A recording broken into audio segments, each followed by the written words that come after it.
Got a long question for you today. We're going to stay in Deuteronomy, where the question is posed, what other nation is so great as to have such righteous decrees and laws as this body of laws I am setting before you today? And that's the Lord asking that. Now, you don't have to obey the Lord. It's a privilege to obey him. The Lord declared that Israel was a great nation, not because of military or economic might, but because they had been singled out by him to receive his law. They then had an ongoing relationship with him based on their obedience to that law, and that determined their greatness in the eyes of God.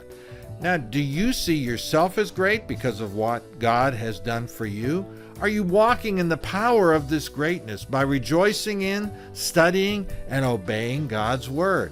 Are you looking to expand God's kingdom, God's nation, by sharing his good news with others? Now let's take a look at Psalm 19. We'll just look at a few verses here, starting in verse 7. The law of the Lord is perfect, refreshing the soul. The statutes of the Lord are trustworthy, making wise the simple. The precepts of the Lord are right, giving joy to the heart. The commands of the Lord are radiant, giving light to the eyes. The fear of the Lord is pure, enduring forever. The decrees of the Lord are firm, and all of them are righteous. They are more precious than gold, than much pure gold. They are sweeter than honey from the honeycomb. By them your servant is warned.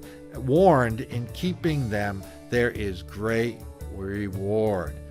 Now, isn't that encouraging? Now do you see that there is a great reward and honor in receiving and obeying God's commands that are not restrictive. They are freeing you to the full blessing that God has for you. That's it for today. Come on back tomorrow and we'll look at another question from God's Word.